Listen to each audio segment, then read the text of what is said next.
Senzo Mchunu, the police minister who is on special leave, has taken sole responsibility for the controversial disbanding of the political killings task team. On his first day of testimony before Parliament's ad hoc committee, he defended this decision. He says he is well within his constitutional rights to do so. Mchunu is back in Parliament today, where he is expected to face more questions from lawmakers. Zoleka Qodashe is live for us from Parliament. Zoleka, good morning. A really fascinating day, depending on how you look at it. Those developments in the ad hoc committee yesterday, essentially him doubling down on his authority to make the decisions that he did. We know that in the lead up to next week, this is when parliamentarians get a chance to cross-examine him. It's probably going to be a little more fireworks, but for now, he's getting his opportunity to set his narrative. Tell us more.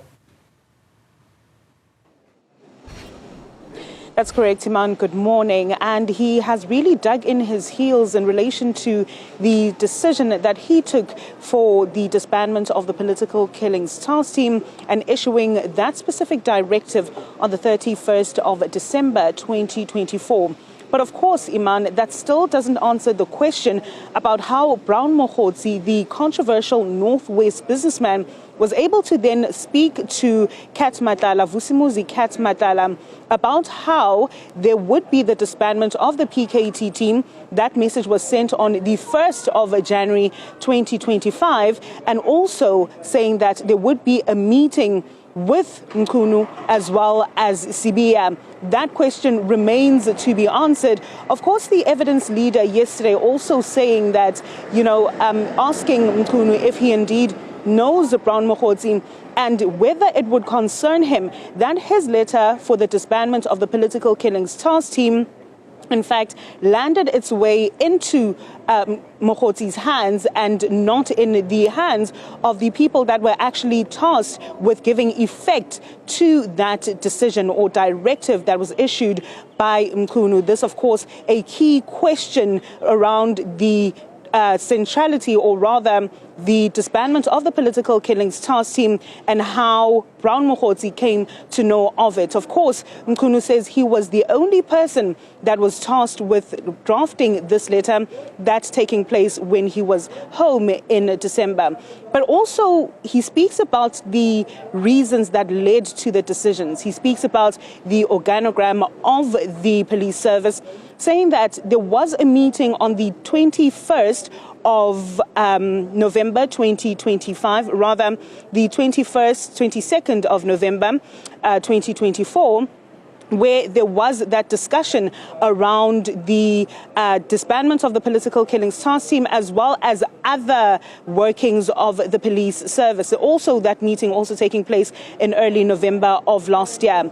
Key to his testimony is that in that meeting, Sibiya, or rather Mchunu, Mkwanazi rather, as well as the National Police Commissioner and Khumalo didn't raise any issues about the PKTT being a permanent structure in the police service and in fact only receiving the information that was given to them by the police minister. He also concedes that in fact there was no specific meeting that would deal with the disbandment of the PKTT and that wasn't his sole priority. Let's listen to what he had to say when he was quizzed on that specific aspect and who takes responsibility for the drafting of that letter on the 31st of December 2024. So it's a decision I took, and I'm responsible for it, and I stand by it. That I will deal, of course, with the constitutionality and lawfulness thereof. But in terms of reaching that decision and writing it, if there's one person to talk about on it, it's me. Let's not look for some people who are in the corner. In the writing and transmitting my decision, there are only 3 people who were involved. One, it was the chief of staff in my office, because I didn't want to personalize it to a point where I simply write from home and like I wanted the office to house it, to host it. But we're not together with the chief of staff. So I said, here is the letter. Send it to the special advisor, Advocate Pikoli, who was in Pretoria, and the letter was sent to him. and he looked at it, he made some inputs. It went back to Chief of Staff with those corrections. He sent them to me, I read it, and I said, go ahead. That's the process.